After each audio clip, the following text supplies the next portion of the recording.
couple of people, maybe one or two, you can remember very vividly. In the month of June, there was an event that took place in your life. Something happened and tears dropped from your eyes. Maybe one, maybe two people, you remember. In the month of June, it was bad and tears began to drop in your eyes. The Lord wants to wipe away that tears. The Lord asked me to tell you, if you just take another step and just come to this altar and kneel here and tell the Lord about that situation. Just come to the front, just about 30 seconds, just tell the Lord, this is why that tear dropped. This is why I cried. But this month of July, no more. Amen. No more. Amen. No more. You will not weep. Amen. If you ever weep, it is tears of joy. Amen. Talk to the Lord now. Say, Lord, this is, you know, but Lord, I present it before you again. You remember when Anna went to Shiloh? She stood there at the altar. The man of God was on the altar. He didn't even know what she was talking about. And she cried her heart out to God. That situation that brought her tears to your eyes in the last month of June, tell the Lord, I will not, I must not, I cannot experience the same thing again. The Bible says the Egyptian that you see today, you shall see them no more again and forever. Amen. Talk to the Lord and make a covenant with the Lord and say, Lord, as you live, as God lives, I will no longer shed tears concerning that situation. I will no longer shed tears concerning that situation. That from today I pick up joy. That this month of July 2016, it is joy all the way. It is joy all the way. Joy all the way. Wipe away my tears. Take away that burden. Remove that reproach. Remove the shame now. And clothe me with your garment of praise. Give me reason to rejoice this month. There are many, some of you, there are many that are actually waiting for them to, they want to see you cry out. And to cry out that your God is no longer there because of that situation. But God will put them to shame. Amen. God will put them to shame. Amen. Those that are waiting by the sideline to see your tears, they will be disappointed. Amen. In the name of Jesus. Amen. Receive joy. Receive peace. Receive joy. Receive peace. Receive joy. Receive peace. It is done. Amen. In Jesus' name. Amen. Amen. God bless you. God bless you. Hallelujah. The Lord is good. I said the Lord is good. Amen. You may please be seated in the presence of the Lord.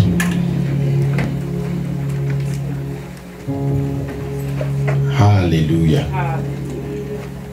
Amen. Amen. Amen. I don't know, maybe when you came in, you are not able to say hello to somebody.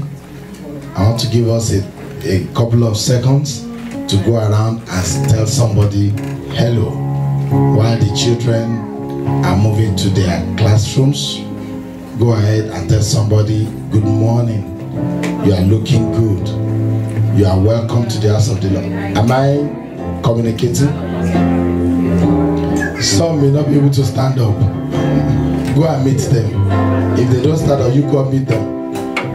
Especially people that you don't see every day. People that you saw, the last time you saw them was last Sunday. Some 2 Sundays ago. There's somebody that traveled to Nigeria, spent 2 weeks. We didn't see him, so go ahead and talk to them. How was your trip? You are welcome back. You are welcome back. God bless you. God bless you. God bless you. God bless you, sir. God bless you, sir. God bless you.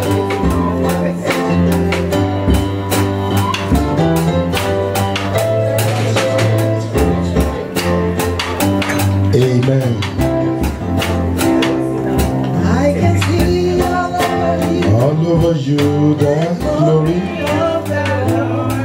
Yes, I love you with the love of the Lord. Hallelujah. All right. I'm going to call our daddy and mommy at the back. I want to give you special seats this morning. This seat in front here is not reserved for anybody. Just come and help me to occupy it. Thank you. God bless you, sir. God bless you, sir. Sister Marie, I'd like to see your face too. It looks like there are some heavy head gears that are blocking your face. So let me see you. Amen. We want to welcome our daddy and our mommy here. God bless you, sir. Amen. I understand you were around last Sunday too. I was in New York. Amen. And I'm glad that I'm seeing you again. God bless you real good. God bless you real good. These children and these grandchildren that you have come because you will never weep over them. Amen.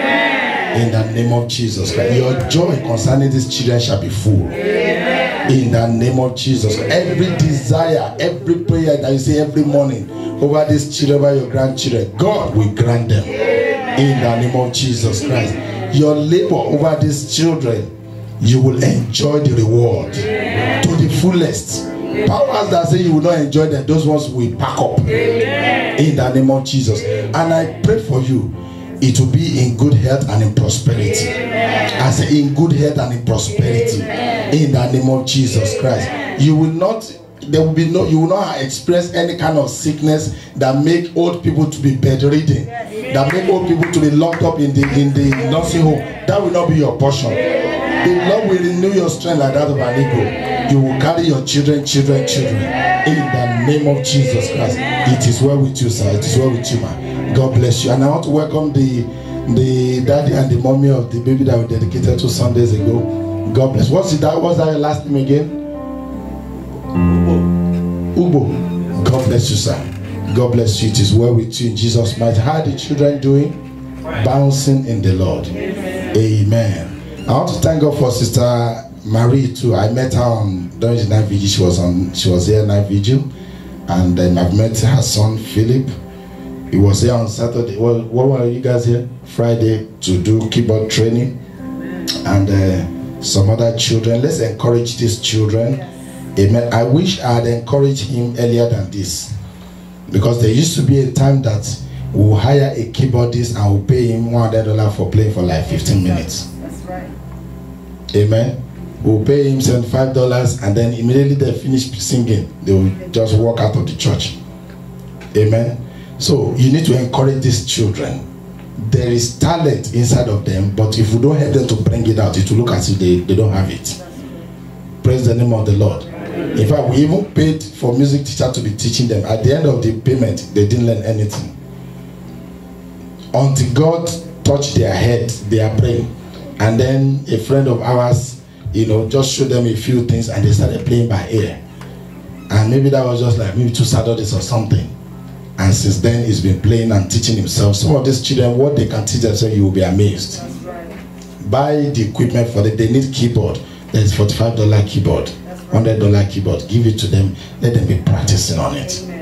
Some of them want to play violin. My daughter's one is playing the flute, another one is playing the clarinet or whatever. Amen. This is our young man here. How many of us remember him? Yes. The best in the whole of Georgia. Yes, that's right. That's right. Amen. Yes. She said you've gone to the White House with the things, have you? Yes. This one I've gone to the White House. With the trombone. Just playing, or whatever. They went to Donald Trump house. Yes, Donald Trump. This guy went to Donald Trump house. With his, now, you might say Donald Trump is a crazy guy, but nothing happens in the world without mentioning Donald Trump again. I'm telling you, that guy has created so much all over the place. So let's help them. We don't. I mean, right now he's going to school debt free, no $0, nothing, just because of what he's playing. Amen. When they see my son is maybe 6'1" or 6'2" or whatever, they say, does he play basketball? I say, in our house there's no basketball at all. Not even one small one like this, until our neighbor gave us one. So how can it be a basketball? And when I'm not interested in basketball, I don't allow him to go out to go and play basketball. And he should be earning millions now with the back. Come on. Praise the Lord. No, I'm giving you my own personal confession now. She's not sporty, I'm not sporty, nothing. We don't even watch sports, talk less of playing sport. So that really did not help them. Danielle wants to be playing basketball, and I want to buy basketball for her at age 13 at Walmart. So we had to play together on 2 days ago when Taylor was doing drivers. We went to the park. By the time I did 1 minute, I was like, I'm tired. I'm telling you. Amen. So let's encourage. This is when they can do it. Me, I'm too old. Sorry. The Lord bless you in Jesus' name. Amen. I said the Lord bless you in Jesus' name. Amen. And by the way, the days of being a footballer or a basketballer and not a good student is over. In fact, even if you can play the basketball in the dream, you are not doing well in school. So nothing. It's not like those days that will say, even if you are not passing, they will put you in the basket. No, it's not like that. You have to be good academically, and you have to be good in the sport. That's the only way. Nobody wants to put any dumb head there because you can hoop the basket for what? You know, that's why many of them do say, oh, I can get scholarship because of that. Now, lie you. If you are not doing well, the scholarship will be staring in the face like this. They won't give you.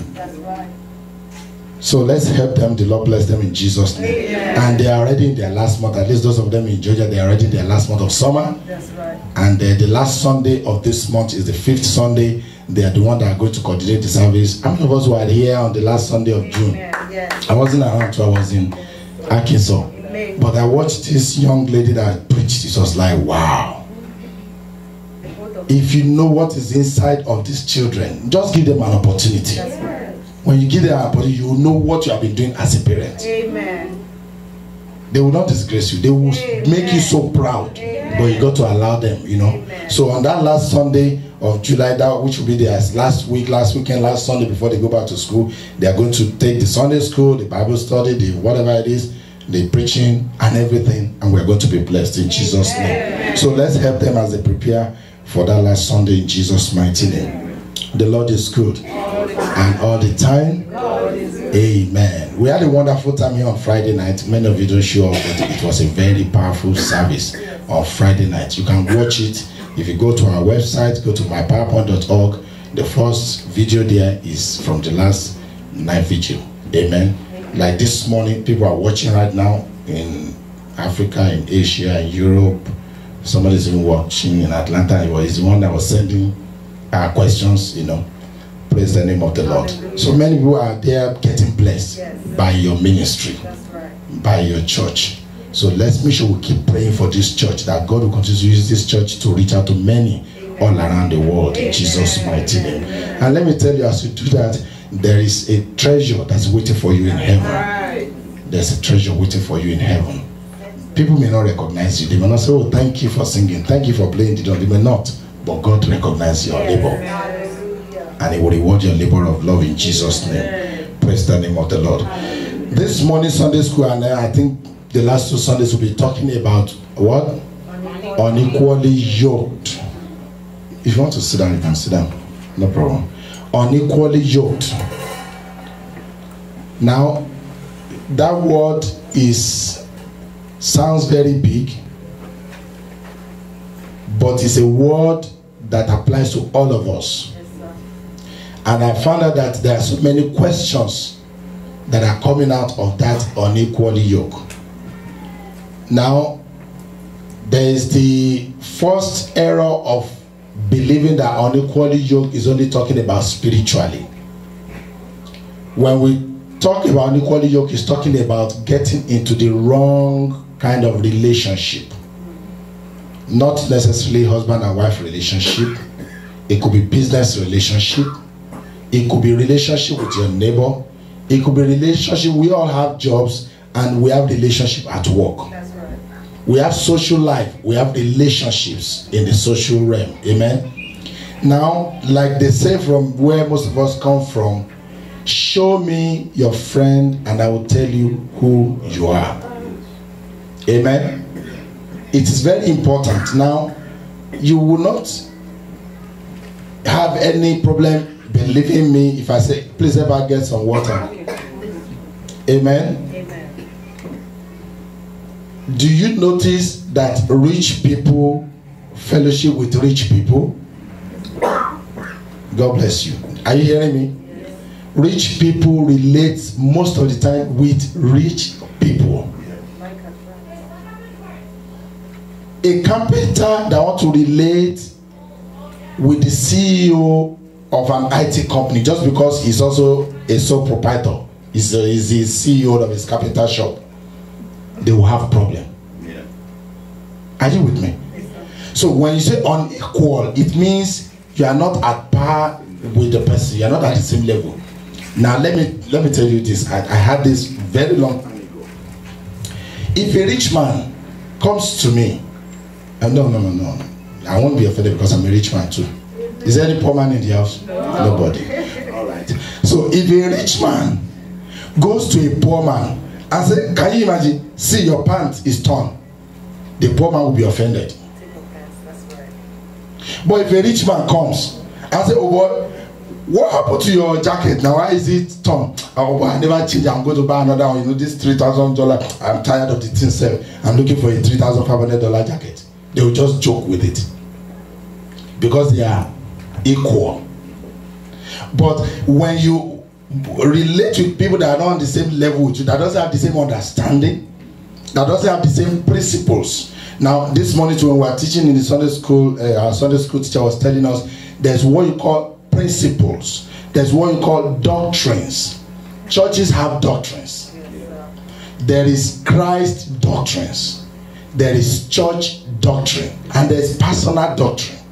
Now the problem with us is that we are confusing personal doctrine with church doctrine and spiritual doctrine or Christ doctrine. That's right. Jesus Christ, whether in ABC International Church or XYZ Baptist Methodist Intercontinental Church, it doesn't matter. As long as Jesus Christ that they are preaching. So if they are preaching Jesus Christ and the word of Jesus Christ, all is good. But you see, where we have problem is this. Personally, I'm looking for an example. In my house, when I stepped in through the door, believe you me, ask her. I'm looking right from the entrance of the door. Why is this one here? Why is that one here? Why is there death here? Why is that cup sitting there? It's not disturbing anything, no. It doesn't make any difference. Somebody leave a cup on the table, like my daughter will leave a cup after drinking, leave the cup there. But me, I don't like it. So I say, why is that cup still sitting down there? You understand what I'm saying? So that's my own personal principle. I like things to be where they are. If my children ask me, Daddy, can I use your this? No problem. But make sure you return it back to where and exactly how you met it. If you take it from me and put it here, believe you me, I'm going to tell you that what happened. Now, if I now come and now say, because that's where I am, and I say in this church, when you come into this church, if you are not your church, your dress is not clean, don't come to the church. If your shoe has some stains on it, don't come to the church. Then I am imposing my personal principles on you, which is what causes problem. Oh, I went to church, pastor talked to me anyhow today, because I'm trying to impose my will into you. The same thing for a husband and wife. Somebody that has been grown up, his mother, they raised him in Africa, and her own mother, they raised him in Asia. Different culture, different principles, different parents. And then they came and the wife want to insist, honey, you cannot brush your teeth and put the toothpaste here. He's been doing it since 31 years old. And you now want to say today by force. If you don't put it there, and you see what I'm talking, I said it yesterday, and then it will cause problem. Do you understand what I'm saying? So when we talk about equal yoke, we're talking about people that have the same understanding, averagely the same principles. But if I believe in this God and you believe in that God and we come together, you know that we'll be fighting all the times. Oh, my God can do this. No, your God cannot do it. My God can do this. Your God cannot do this. There will be trouble. So what the Bible is talking about with unequally yoke is that, in fact, I love the example that the Sunday school teacher started with. Now, in those days, farmers they don't have the mechanical plow or the electrical plow or something like that. So they use 2 bulls. They will take 1 bull here, 1 here, and then they will put a yoke around their neck, you know, with wood or something like that. So both of those bulls must take the same step, move at the same pace.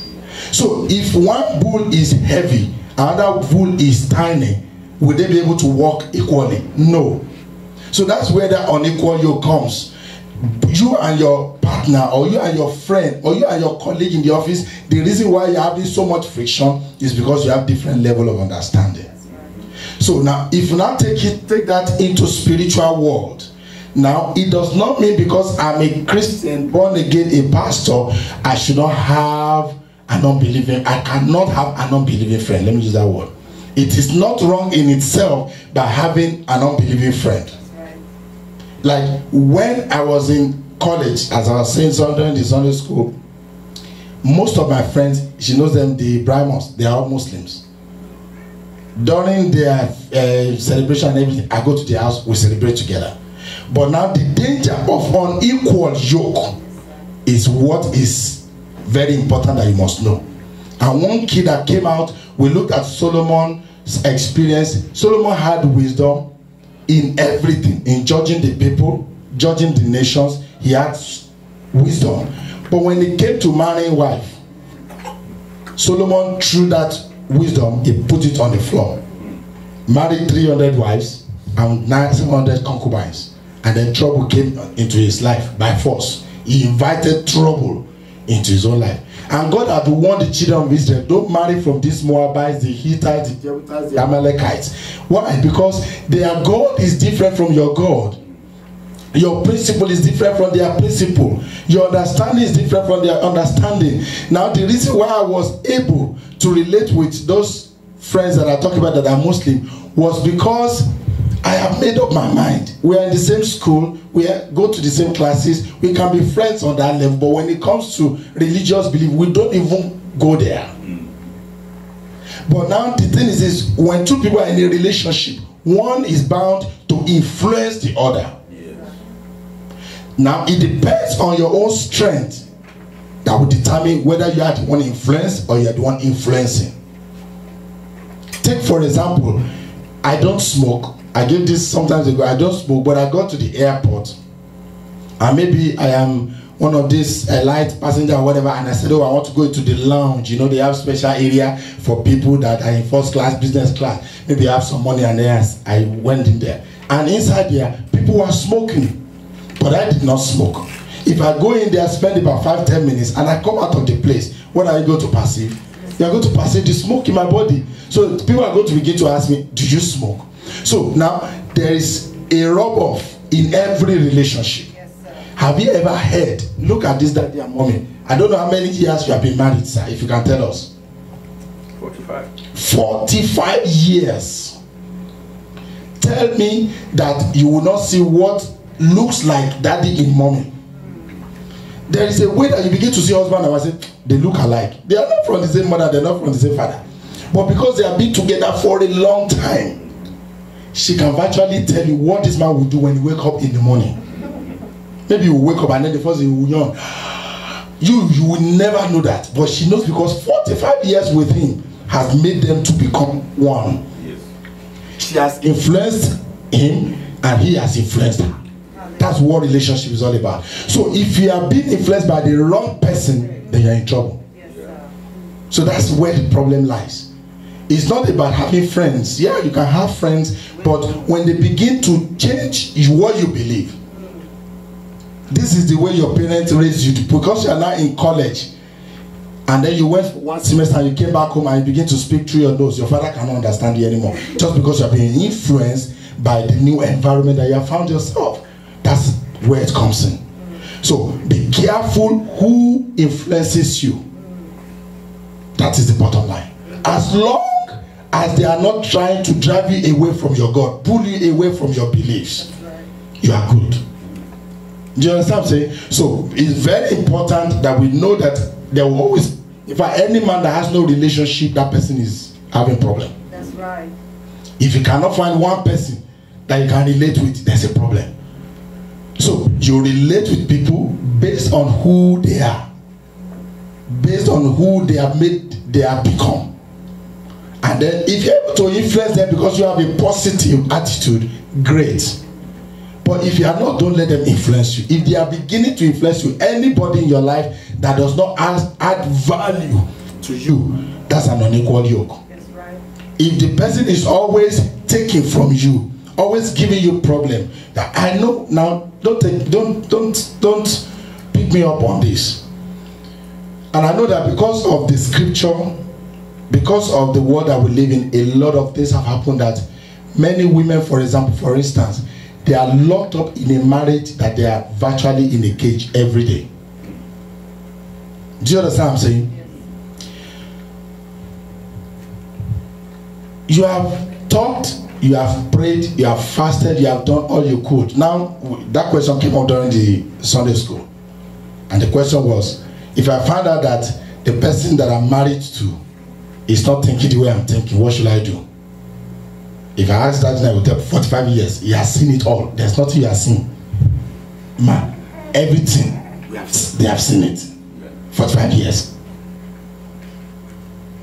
Do you understand what I'm saying? Yes, but now the question is this. Is there a point where you now suddenly find out after 45 years that we're not compatible? Do you understand what I'm saying? That's good. People are going to look at it and say, 45, what you call it? 45 days? So, it's very important that we know what we are getting into in that situation. If you already entered, you said, I do, then there's an issue. The way to handle that is different. But if you have not said, I do, like somebody said, engagement is easy to break than marriage. You can break engagement. You are only engaged, you are not married. But the moment you say, I do, they say, okay, hereby I pronounce you man and wife. That's a different yardstick. Use different rules if there's going to be a disengagement or there's going to be a breakup. But now, what happened was that you did not check your level of that word is going to be wrong. Your level of equalness or your beliefs and understanding. And there's nobody that can be 100% what you want him to be. But now if I understand that my wife likes sleeping early, I like sleeping late. That's right. Urgent. You understand what I'm saying? She's ready to go to bed at 7 o'clock. It doesn't matter. If she's ready, she's ready. I don't sleep when it's daylight. So as long as it's still bright, like that's why people like us, where they change all this time. 1 hour behind, 1 hour after. It helps a little bit. Amen. Because as long as it's daylight, I must sit down there. I can't. But the moment I hit the bed, I will sleep. She just slept early. While me, I just they get under the comforter, snoring. She's already up again at 1 a.m. I say, oh, but you know they sleep, waiting. You understand what I'm saying? So if I begin to pick on her on that, we're going to have problem. But that doesn't mean we are unequally yoked. It's just that we have different understanding a certain area. So this even unequally yoked thing, it has a level, it has levels. You have to understand what you're talking about. For example, if your father is an unbeliever, if your father is an unbeliever, then are you in an unequal yoke relationship? You didn't answer me now. Oh, my father doesn't go to church, he worships an idol. It's your father. The father-son relationship is still there. That's not unequal relation, unequal yoke. Are you going to disown him? No, he's still your father. Even if you go out to church and say, oh, my father is this and that, I disown him, you are lying. He's still your father. Didn't the umbilical cord of the mother everything join together when you were born? So when we say unequal yoke, there's levels of understanding. And then now, what is important, the Bible says, my people are destroyed for lack of knowledge. Your level of knowledge and wisdom will determine how you relate with people.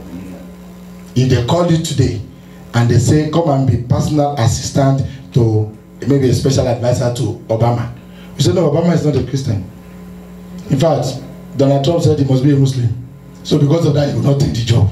No. So you see, understanding.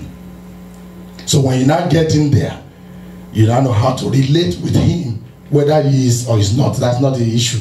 I'm talking about you have opportunities that come your way that could better your life. But because they say, oh, do not be unequally yoked with unbelievers means, okay, I should not even have any relationship with unbelievers. You are shortchanging yourself. Because the greatest businessmen on earth, they are unbelievers. Are you listening to me? So if you must prosper in business, if you must do well in business, you will have at least one unbeliever in your life. So how do you relate with him? That's what that teaching is all about. I don't know if you have been able to help somebody. But that's what it's all about, and the Lord will help us in Jesus' mighty name. You cannot do without having a relationship, and I cannot guarantee that you have a relationship with only Christians. More people are in your neighborhood that are not Christians than Christians. The teacher that's teaching in school is an unbeliever. The store where you are buying, the clerk or the person that's checking you out is an unbeliever, with all that tattoo all over the place. And somebody comes to come and serve you food and it's like, this person is not a Christian, don't serve me. Do you have Christian server here? You'll be there forever. That's right. So the Lord will help us in Jesus' mighty name. Amen. Praise the Lord. Hallelujah. Praise the Lord. Hallelujah. Now we are in the month of, I'm just going to speak for another 5-10 minutes and we'll be done. This is July. This is the first month in the second half of the year. Now, first of all, I want to let you know, and I want to say this now, that if you don't know that God brought you to where you are today, I'm sorry to use the word, you must be a fool. The Bible says a fool is one that says there is no God. That's right. Of all the things, upon all this that is happening next door, in your state, in your neighborhood, and you still cannot see God in what is going on, then something is wrong with you. So that we made it to the first month of July, first month of the second half, the 7th month of July, means God has a plan for your life. Amen. Let me ask you a question. What do you really think is the reason for God keeping you alive?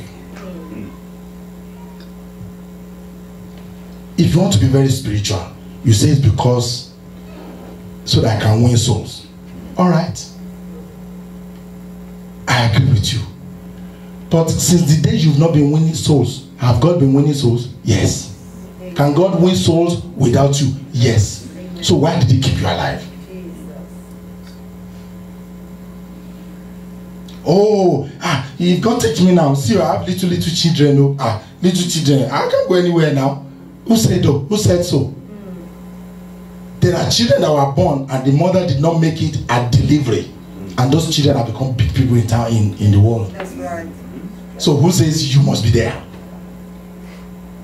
But you need to know that God gets you alive to declare his glory. He said, these people have I formed so that they may show forth my glory. Amen. When people are looking for God, they can't see God, though. But when they see you, they see God. Amen. Amen. That's all. Amen. When they see you, say, who is taking care of you like this? It is God. Do you understand what I'm saying? Yes. So we must realize every day that you lay your head on the pillow and you sleep and you wake up, thank God. Hallelujah. How many have passed on in their sleep? How many have taken just a glass cup of water, just swallow it, and then they began to choke and they landed in the emergency room, and then the next thing is they call an ambulance and then to the morgue? Are you with me? God has been good to you. Amen. Many shouted Happy New Year when we did on January 1st, 2016. They are not there today. But I want to let you know that no matter what you have gone through or what you are going through, God has your interest at heart. Amen. And I was saying here on Friday night, I said, don't you know the amount, the kind of price that God paid over your life? No. Look at it this way, because sometimes we become too spiritual for God. We are too spiritual for God. How many of us here, and be sincere, you are very rich, you have good money, you earn good money, you will buy a brand new car now, and then you will smash it right now? Nobody's answering. You did good business now, and then you took the money and then you pour it down the drain. No, there's nobody that invests that doesn't want a profit. Everybody wants a return on their investment.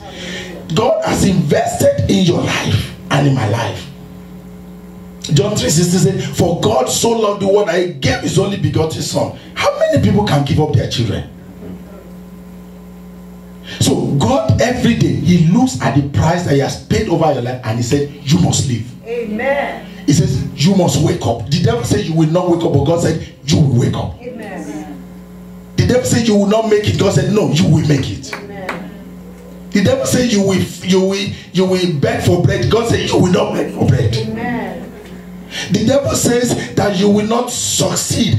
God said you will succeed. Amen. Because when you look at the price that he has paid, there's a saying from where I come from. Maybe mommy will help us to interpret it in English.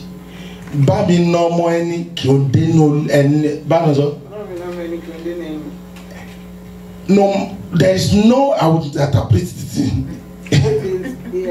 If I tell you to beat my child, don't think it's done. It's well accepted on me. No? Yes, so how many of you will open your eyes and your teacher is just manhandling your children? Say that child is stubborn. Help me teach her medicine.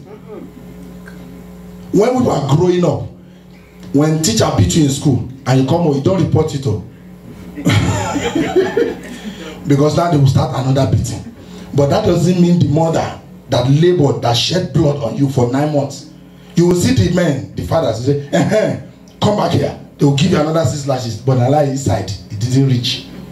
The mother will be like, no kill her for me now. And that's the only one when I get with this. Do you understand what I'm saying? So, no amount. Because there's nobody that will open his eyes and allow what he's doing to be messed up. So God will not allow the enemy. I know that you are going through some things, but God knows how to fix that situation for you. Yeah. That's why he said to us that this month of July 2016 is our month of settlement. Yeah. Now, I will not tell you that everything will be bread and butter. It won't be. I'm not going to tell you that it's going to be a bed of roses. No. Sometimes things will happen. Are you listening to me? In fact, sometimes when things does not happen, you begin to wonder, am I still in Christ? But this happened. But now the Bible says, they that know their God, they shall be strong and they shall do exploits. That songwriter says, I know my Redeemer liveth. I know my Redeemer liveth. I know my Redeemer liveth. He liveth forevermore. Are you listening? It's not because you have $1 million sitting in your account. It's just because you know that because he lives, I can face tomorrow. Because he lives, all fear is gone. Because I know he holds my feet. Your life is not in your hand. Your life is in the hand of God. The Bible says we are engraven in the hollow of his palm. That's where you are. That's where you are kept. The Bible says, don't you know that you are the apple of God's eyes? Who here will volunteer for me to dip my finger in your apple, in the apple of your eyes? No, nobody. Nobody. Even though sometimes we mess up, we go astray, we forsake God, but God will never forsake us. No, God doesn't punish somebody for lying. He doesn't punish somebody like slam somebody with sickness because you sinned last week. No. He has paid too much price into your life. He needs to, what he does is clean you up and begin to use you again. Are you listening to me? So God loves you so much. The reason why he brought you into July is because he wants to settle you, settle your life. Where you have been feeling like there's an hurricane blowing in your life, everything's just upside down. The more you try to put it together, the more it is scattered. God says, I want to put them together. I want to settle you. I want to perfect all that concerns you. I want to fix up that situation for you. You only need to just give God a chance. Oh, but Bishop, last month I prayed, I fasted, it didn't happen. It's because God wants to do it this month. Oh, that's the way they say. I had that other pastor to say the same thing. Oh, that evangelist said it's going to be all right. You know, it's very easy, especially, let me tell you, as I said, when you're on this side of the aisle. It's very easy. It's good. Sister is going to be well. Brother is going to be well. And everybody's like, it's because all these bishops, they are shopping money. That's why they're saying it is well. But I'm telling you now, sincerely, from the bottom of my heart, that that God says He wants to settle issues in your life this morning. You just need to present them to Him and He's going to fix them. But now, another area where we miss is this. God's ways are not our ways. God's thoughts are not our thoughts. As the heaven are far from the earth, so are His ways far from our ways. Let me close with this example. This is our daddy here. That's his son there. That brother too will be saying, I'm a man. Why? Because he has to. But is he a man like this man? You know how many years this man have seen? Do you understand what I'm saying? It's not the same thing. So we need to know that some of these things, it takes time. God will fix it. Eventually God will turn this around, but you need to wait. They used to say that what an old man will see sitting down, the young man will have to climb on top of something. He will still not see it. So you need to wait for your own time, and your time has just come. Amen. And God is going to fix that situation for you. Amen. He's going to turn it around in the name of Jesus. Amen. One last point. What the enemy wanted, and don't give them a chance to do this. That's why I call those people out there. June, they wept, they cried, they said, oh Lord, why me? But no more. Amen. What the enemy wants to do is for you to put your hand on your head and say, everything is falling apart. Then they will tell you, oh, but she's a sister. In fact, she speaks in tongues. She goes to church 7 days a week. She binds the devil. Why is she the one? Anyone waiting for your shame, the Lord will put them to shame. Amen. Anyone waiting for you to regret, to say a word of regret in your mouth, they will be disappointed. Amen. In the name of Jesus. Because this month of July, God will arise and He will say to you, amen. Let's rise up on our feet. Let's rise up on our feet and say, Lord, I have heard you. I have heard your word. I know that this month of July shall be better than June. My situation is going to get better. My situation is going to get better. I believe you. I receive your word, and I believe it that this month of July, things are going to be better. Things are going to take a better shape in my life. Things are going to work together for my good. In Romans 8:28, all things work together for good to them that love God and are the called according to His purpose. Lift up your voice and say, Lord, you never lie to me. You can never lie to me. You have spoken, and I believe your word that this month, everything that has made me to cry, this month it shall make me to rejoice. I will celebrate. I shall be celebrated in the name of Jesus. This month of July, I shall find favor. I shall excel. I shall succeed.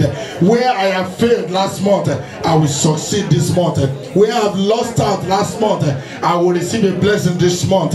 I will recover back everything that I've lost. This is my month of settlement. Say it. It is my month of settlement. Lord, you will perfect all that concerns me this month. You will complete what you have started in me. Philippians chapter 1 and verse 6. And we know that He who has begun a good work in us is able to complete it even until the day of the Lord Jesus Christ. So Lord, I believe you that you brought me to July for a purpose, to bless me, to settle me, to make me an instrument of your glory, an instrument of your praise. So Lord, I believe that I've entered into a new beginning. I've entered into a fresh start. Things are going to begin to work well for me. Things are going to begin to work well for me. Things are going to begin to work together for my good, for my family, for my children, for my grandchildren. In the name of Jesus Christ. Lord, I believe you and I receive your word. And I trust you that you have started something new in my life today. You have started something new in my home today. You have started something new in this ministry today. Thank you, Heavenly Father. We give you praise in Jesus' mighty name. Amen. When you take that book and you open it to the next chapter, then the former chapter is gone. That's right. I want you to realize that the new chapter is what you are beginning today. Amen. The devil will not write your chapter. Amen. Because what the devil will write there, of course, you will not like it. But God will write a new chapter for you. Amen. This new chapter that you have entered into, you will not tell evil stories. Amen. You will not tell negative stories. Amen. No stories of sickness. Amen. No stories of hypertension. Amen. No stories of high blood pressure. Amen. No stories of death. Amen. No stories of sicknesses and diseases. It shall be stories of prosperity. Amen. stories of increase, enlargement, expansion, breakthrough. This month of July, you will not hear evil report. You will not hear bad news from home. You will not send bad news home. I am not hearing your amen. I said you will not hear bad news from home, and you will not send bad news home. In the name of Jesus Christ, good report is yours. Men will come and support you this month. Help will come from you, for you, from unusual quarters. This month you will not be stranded. I said this month you will not lack any good thing. He said, the psalmist said, I was young, now I am old. I have never seen the righteous forsaken, nor is seed begging bread. My dear, you will not be forsaken. You will not beg for bread. You will not lack any good thing. God will be there for you. You will never be stranded. You will never knock on your neighbor to ask for salt. In the name of Jesus Christ. Rather, God will bless you. And you will be a blessing unto others. God will bless you. And you will be a blessing unto your neighbor. God will bless you. You will be a blessing unto the people at home. God will bless you. You will be a blessing to your generation. In the name of Jesus Christ. Lord, it is our month of settlement. We receive settlement in Jesus' mighty name. Finally, he said in the book of 1 Peter chapter 5, we read it yesterday from verse 5 to verse 10, and in verse 10, he says, God will, after you have suffered for a while, after things may not have gone right before, like from the beginning of the year to June, you have been struggling and you have been wishing that God will just change things. God has decided to change things. He said he will now come. He said he will establish you. Amen. He said he will perfect you. He will establish you. And then he will say to you. That's in 1 Peter chapter 5 verse 10. Read it for me please if you are there. But the God of all grace, who has called us unto his eternal glory, by by Christ Jesus. After that ye have suffered a while, make you perfect. he will make you perfect. Say amen. Yes. Establish you. He will establish you. You will no longer be jumping all over the place. He will establish you in your own place, in your own promised land. He will establish you in your own home. They will not drive you up from your own home. They will not take away your home. It shall not be foreclosed, because God will establish you there. He said he will establish you, yes. He will strengthen you. He will strengthen you. Sometimes you are weak. Sometimes it looks like, God, I don't know. Can you help me? This weight is too much. He said he will strengthen you. His strength shall be made perfect in your weakness. You will never fall. You will never falter. You will never fail. In the name of Jesus. And then he said he will now settle you. If you have ever heard me preach on this scripture before, you know what I usually use. Some of you are too Americanized to remember some of it. When we are making block at home, the block that we make at home, you mix the sand and the cement together, right? And water. And then you take that thing that makes the block, the mold. Then they will pour the sand inside it. You know what they do after that? They will shake it. They will shake. Some of them will take it up like this and put it down. And the thing will settle. Now, if you don't do that, and you just put the thing on the surface, and you make the block, that block is going to break it the next minute. But God said, I will shake things together and settle you. Your life will be so settled that the enemy will not be able to get near you. The enemy will not be able to touch you. They will not touch your children. They will not touch your children. You will become a terror to the kingdom of darkness. The scripture says, touch not my anointed and do my prophet to no harm. He said, let no man trouble you from henceforth, for you bear in your bodies the mark of our Lord Jesus Christ. When people that used to know you, when they see you, tell them, I am a dangerous person now. You used to know me, but you don't know me again. Because God have changed my life. In Jesus' mighty name. Just lift up that hand, wave it to the Lord. Wave it to him. Just wave it to the Lord. Give him glory. Give him praise. Give him adoration. In Jesus' most precious name, we have prayed. Stretch out those two hands for me as I pray with you. Lord God Almighty, you said not even a jot of your word will fall empty to the ground, but it will prosper whereunto you have sent it. These daddies and mommies, they are stretching out their hands. Lord, put that word that you have spoken to us in this ministry for this month of July, put it in their hands now. The blessing that accompany the word, release it into their hands.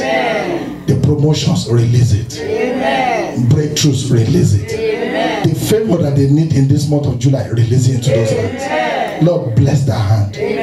That hand will never go down. That hand will never go up. It will ever go up. It will prosper. It will increase.